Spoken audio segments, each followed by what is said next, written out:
Nagpapatuloy ang investigasyon ng DILG at PNP kaugnay po sa insidente ng hazing noong April 3 sa Philippine National Police Academy o PNPA. Update po tayo ukol dyan sa ulat on the spot ni June Veneracion. June? Connie, tiyak na daw na may marirelieve sa Philippine National Police Academy o PNPA dahil sa nangyaring hazing noong April 3. Ang tanong na lang ngayon, Connie, ay kung gaano kataas at ilan ang matatanggal sa pwesto. Yan ang isa sa pinag-uusapan ngayon sa isinasagawang command conference dito sa Camp Crame kasama si Interior Secretary John Vic Remulla.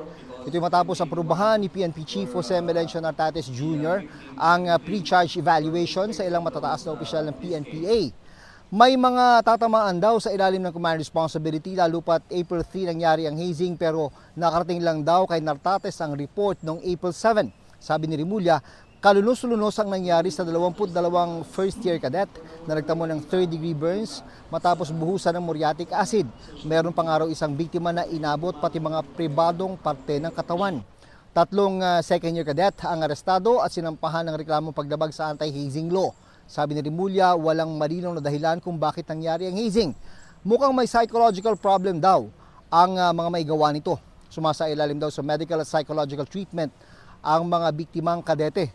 Bukod sa 3 na aresto, meron pang 4 na kadete ang masasama sa sasampahan ng reklamo. Lumabas kasi sa investigasyon ng PNP-CIDG na may mga third-year cadet daw ang nagbigay ng utos sa mga nagsagawa ng hazing, sabi ni PNP spokesperson Brigadier General Randolph Tuanyo. Sabi ni Tuanyo, i-aanunsyo nila ngayong araw pagkatapos ng command conference kung sino-sino ang mga opisyal ng PNPA na marirelieve sa pwesto. Samantala, humingi ng paumanhin si Remulla sa taong natikitan sa Mandaluyong City habang nagtatrabaho at naghahalo ng semento na walang suot na t-shirt. Sabi ni Remulla, inaako niya ang kasalanan dahil nagkulang siya sa malinaw na instruction. Personal daw niyang pupuntahan ng tao para humingi ng pasensya. Pero tuloy pa rin daw ang Safer Cities Initiative. Magkakaroon lang daw ng malinaw na alituntunin, kabilang daw dito ang pagbibigay ng konsiderasyon sa mga nagtatrabaho. Tuloy ang campaign, we just have better information para sa mga residente at para sa mga pulis. Katulad yung mga nagtatrabaho, diba, dapat bigyan ng consideration yan.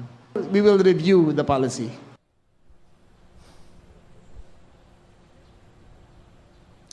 At yan muna ang latest mula rito sa Camp Crame. Balik Sir Connie. Salamat, June Veneracion.